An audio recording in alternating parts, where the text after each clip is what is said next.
శ్రీమాత్రే నమ. జయ గురు దత్తాత్రేయ నమ.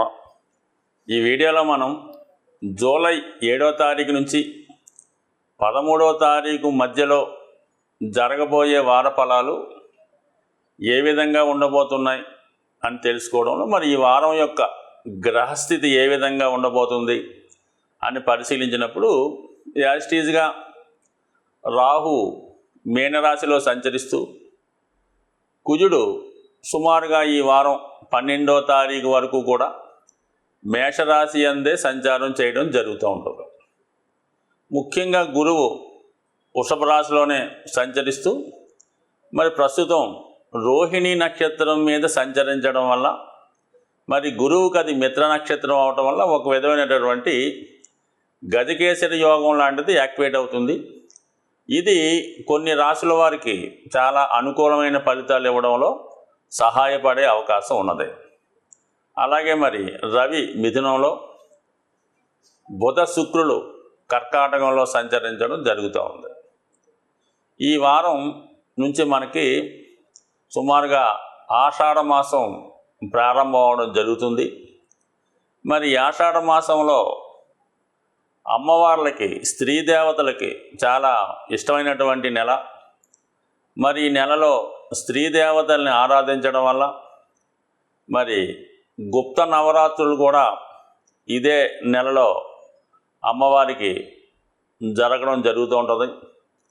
ముఖ్యంగా ఈ నెలలో పూరి జగన్నాథ స్వామి వారి రథయాత్ర ప్రారంభమవుతుంది. ఎవరైతే ఈ రాబోయే శ్రావణ మాసంలో కానీ రాబోయే కార్తీక మాసంలో వివాహం కొరకు ఎదురు చూస్తున్నారో, ఇంకా వివాహం జరగకుండా, వివాహం నిశ్చయం అవ్వకుండా సంబంధాలు అటు ఇటుగా ఊగిసలాడుతున్న వాళ్ళకి, అలాగే ముఖ్యంగా వివాహమై 2-3 సంవత్సరాలు అయినా కూడా ఇంకా సంతానం కలగకుండా ఉన్న వాళ్ళకి ఒక అద్భుతమైనటువంటి ప్రత్యక్ష రెమెడీ మరి మీకు ఈ నెలలో మాత్రమే అవకాశం కలుగుతుంది. కాబట్టి మరి ముఖ్యంగా ఈ పూరి జగన్నాథ స్వామి వారి రథయాత్ర మనకి జరుగుతుంటుంది. అవకాశం ఉన్నవాళ్ళు ప్రత్యక్షంగా వెళ్ళి దర్శించుకోవడం వల్ల కానీ, లేదా పరోక్షంగా టీవీలో లైవ్ ప్రోగ్రాం వచ్చినప్పుడు దాన్ని విజువల్గా మనం అక్కడ ఉన్నట్టుగానే భావించి, అక్కడ ఆ జనాలు మనం కలిసినట్టు భావించి, ఆ రథాన్ని మనమే లాగుతున్నట్టు భావించి, ఆ విధంగా మిమ్మల్ని మీరు ఊహించుకొని అక్కడ ఉన్నట్టు ఊహించుకుంటే కంపల్సరీగా మీకు మళ్ళా వచ్చే రథయాత్ర దాకా కూడా వెయిట్ చేయక్కలేదు. ఇంచుమించుగా మీకు చాలా వరకు వివాహ సంబంధించిన విషయాల్లో ఉన్నటువంటి సమస్యలు తొలుగుతాయి.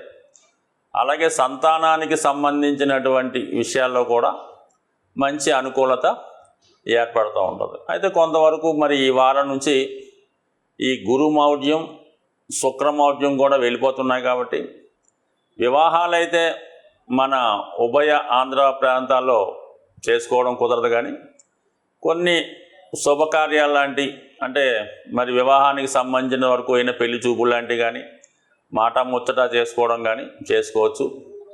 అయితే సాధ్యమైనంత వరకు వ్యాపార ప్రారంభాలు, ఇంకా విద్యా ప్రారంభాలు, ఏదైనా విద్యా సంస్థ ప్రారంభాలు లాంటివి చక్కగా చేసుకోవచ్చు.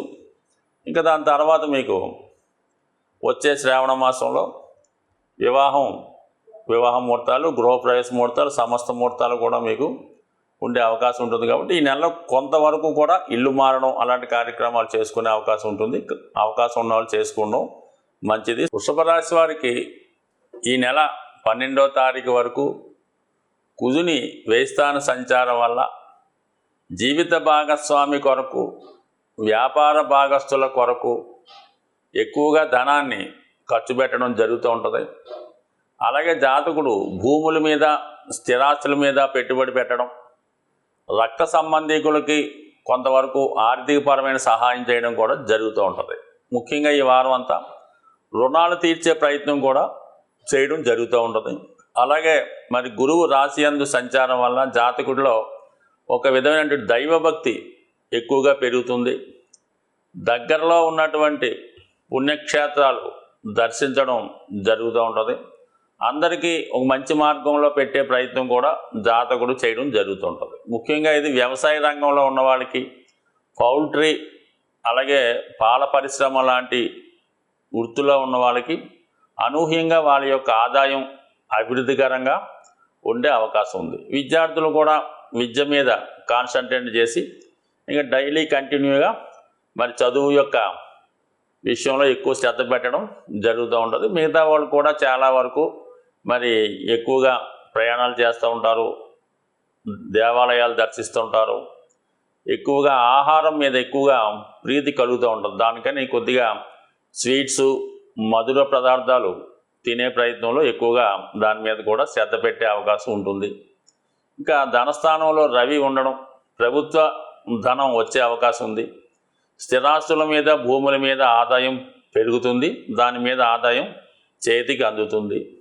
అలాగే ప్రభుత్వ ఉద్యోగులకి హోదా పెరుగుతుంది, అలాగే వాళ్ళ చేతికి కొంత అధికారం కూడా వచ్చే అవకాశం ఉన్నది. అలాగే ప్రభుత్వ పథకం ఏదో ఒకటి మీకు అందే అవకాశం ఉన్నది. అలాగే కుటుంబంలో వారికి వ్యక్తిగత గౌరవం పెరుగుతుంది, వాళ్ళ యొక్క హోదా కూడా పెరిగే అవకాశం ఉంది. ముఖ్యంగా స్త్రీలకి ఇది చాలా అనుకూలంగా ఉంది. రాష్ట్రాధిపతి శుక్రుడు ధన పంచమాధిపతితో కలిసి ఉండడం వల్ల ఉన్నత విద్య అభ్యసిద్దాం అనుకున్న వాళ్ళకి, వ్యక్తిగతంగా ఏదైనా వృత్తిలో ప్రవేశిద్దాం అనుకున్న వాళ్ళకి చక్కగా ఇది మంచి అవకాశం. అలాగే పబ్లిక్ రిలేషన్ చాలా ఎక్కువగా పెరుగుతాయి. చిన్న చిన్న పరిశ్రమలు కానీ, వ్యాపారాలు కానీ, స్త్రీలకు సంబంధించినటువంటి ఆర్టికల్స్, శారీసు, నగలు అటువంటి వృత్తులు చేస్తున్న వారికి చాలా వరకు ప్రోత్సాహకరంగా ఉంటుంది. కొత్త కొత్త అవకాశాలు కూడా రావడం జరుగుతూ ఉంటుంది. సో అలాగే మరి రాహు లాభస్థానంలో సంచరిస్తూ ధన పంచమాధిపతి అయినటువంటి రేవతి నక్షత్రం మీద సంచరించడం వల్ల జాతకుడికి విదేశ అవకాశాలు ఎక్కువగా వస్తాయి. లేదా మీ కుటుంబంలో ఒకరికి కానీ, మీ సంతానానికి కానీ విదేశ అవకాశాలు లాంటివి రావడం, దూరంలో ఉన్నటువంటి మిత్రుల ద్వారా మీకు ఒక శుభ సమాచారం లాంటిది అందే అవకాశం ఉంది. చాలా కాలంగా మీకు ఇబ్బంది పెడుతున్నటువంటి రావాల్సినటువంటి ధనం మీకు ఏమైనా రావాల్సి ఉంటే, ఇబ్బందుల్లో ఉంటే, అది ఈ వారం మీకు చాలా వరకు మీ చేతికి ఏదైనా ఆకస్మిక ధనలాభం వచ్చే అవకాశం ఉన్నది. చాలా వరకు మరి జాతకులకి ఈ స్పెక్యులేషను, షేర్ మార్కెట్, జోదం వంటి వారి జోలికి వెళ్లకుండా ఉంటే చాలా వరకు మంచిది. సో ఏదైనా రాశి యందు ఉన్నటువంటి గురువు, అలాగే ఈ వారం చివరిలో 13, 12 తారీఖుల నుంచి రాశిలోకి కుజుడు రావటం వల్ల జాతకుడు గతంలో కన్నా ఉత్సాహంగా చాలా అభివృద్ధికరంగా ముందుకు వెళ్ళే అవకాశం ఉంది. అలాగే భార్యాభర్తల మధ్య ఉన్నటువంటి సమస్యలు పరిష్కారమై ఇద్దరూ ఒకే మాట మీద ఉండడం, అలాగే వ్యాపారంలో ఉన్నటువంటి మీ భాగస్తులు కానీ, మీ పోటీదారులు కానీ మీకు సంపూర్ణంగా సహకరించే అవకాశం ఉంది. అలాగే జాతకుడు కొంతవరకు ఏదన్నా నూతన ఆదాయ వనరులు వెతుక్కోవడం కానీ, దాని కొరకు ప్రయత్నించడం కానీ జరిగే అవకాశం ఉంది. అయితే జాతకంలో ఏదైనా ఉత్సాహం పెరుగుతూ ఉంటుంది. ఇది క్రీడా రంగంలో ఉన్న వాళ్ళకి చాలా ఉపయోగపడే అవకాశం ఉంది. బ్యాంకింగ్ అండ్ ఫైనాన్స్ రంగంలో ఉన్న వాళ్ళకి కూడా మరి వాళ్ళ ఉద్యోగంలో అభివృద్ధి ఉంటుంది, కొత్త కార్యక్రమాలు స్టార్ట్ చేస్తారు. ఓవరాల్గా ఇదంతా కూడా జాతకుడికి ఈ గ్రహాల స్థితి అనుకూలంగా ఉండడం, విద్యార్థులకి మరీ అభివృద్ధికరంగా ఉంది. మామూలుగా దశమ స్థానంలో ఉన్నటువంటి శని భగవానుడు యాక్టివ్గా దశమంలోనూ వృత్తి వ్యవహారాల్లో నిలకడగా ఉంటుంది. కొత్తగా మారడం కానీ చేయడం కానీ పెద్దగా అవకాశం లేదు ఈ రాశి వారికి. మొత్తం మీద ఏంటంటే ఫైనాన్స్ సంబంధించిన విషయాల్లో చాలా వరకు ఒత్తిడి ఉంటుంది. ఆ సమస్యల నుంచి బయటపడే అవకాశం కూడా ఉండే అవకాశం ఉంది. ముఖ్యంగా మనకి ఈ వారంలోనే ఆషాఢ మాసం ప్రారంభం అవడం జరిగింది. దాంతో ఇంచుమించుగా మనకి ఈ నెల 15, 16 తారీఖులతో ఉత్తరాయణం కూడా కంప్లీట్ అయ్యి దక్షిణాయనం ప్రారంభం అవుతుంది. సో ఈ కారణం వల్ల ఏంటంటే ఈ ఆషాఢ మాసంలో ఎవరైతే ముఖ్యంగా ఆర్థికపరమైన ఇబ్బందుల నుంచి బయటపడదాం అనుకున్న వాళ్ళు ఎక్కువగా మీరు గ్రామ దేవతని ఆరాధించవలసి ఉంటుంది. అంటే కేవలం ధన విషయమే కాకుండా కుటుంబపరమైన సమస్యలు, వివాహపరమైనవి, సంతానపరమైనవి ఏదన్నా మనకి ఈ ఈతి బాధలు చెప్పుకోలేని కష్టాలు ఉన్నప్పుడు వీలైతే మీరు ఈ ఉత్తరాయణం అంటే మనకి 16వ తారీఖు జూలై లోపులోనే ఏదైనా మీకు ఖచ్చితంగా గ్రామదేవత అయి ఉండాలి. ఒక్కొక్క ప్రాంతానికి ఒక్కొక్క గ్రామదేవత ఉంటారు. వాళ్ళకి సాధారణంగా ఆషాఢ మాసంలోనే అది వాళ్ళకి సంబరాలని తీర్థాలని జరుగుతుంటాయి కదా. మరి అటువంటి వాళ్ళు ఏదన్నా ఉంటే మరి ఈ నెల 16వ తారీఖు లోపల ఖచ్చితంగా గ్రామదేవతని ఆరాధించి వాళ్ళకి తగు విధంగా నైవేద్యాలు చెల్లించి, కొంతమంది బోనాలు అంటారు, కొంతమంది నైవేద్యాలు అంటారు.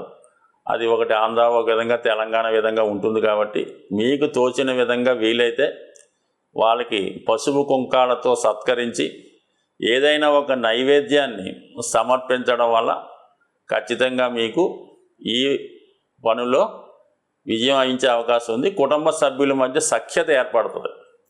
ఇది ఉత్తరాయణంలో చేసుకుంటే మంచిది. దక్షిణాయనం అన్నది ఏంటంటే ఒక విధంగా విజయాన్ని ఆశించేవాళ్ళు, ఏదన్నా కోర్టు కేసుల్లో సక్సెస్ కావాలనుకున్న వాళ్ళు, కొత్తగా పదవి కావాలనుకున్న వాళ్ళకి దక్షిణాయనంలో మీరు ఈ విధంగా ఈ స్త్రీ దేవతలను ఆరాధించి వాళ్ళకి సంబంధించినటువంటి ఆ గుడిలో ఉన్నటువంటి ఆచారాన్ని బట్టి ఏవైనా మీరు ఏదన్నా మరి ఈ కూష్మాండ బలో ఇలాంటి కూరగాయలతో సంతృప్తిపరచడం, ఇవి చేయటం వల్ల మీకు ఈ కోర్టు సమస్యలు ఇలాంటివి ఏమైనా ఉంటే సాల్వ్ అయ్యే అవకాశం ఉంది. మొత్తం మీద ఏంటంటే ఈ నెలలో స్త్రీ దేవతల్ని, అమ్మవారిని ఆరాధించడం వల్ల చాలా వరకు స్త్రీలకి సౌభాగ్య యోగాన్ని, మగవారికి మరి వారికి అన్ని రకాలకు కావాల్సినటువంటి విజయాన్ని వచ్చే అవకాశం ఉంది. స్వస్తి.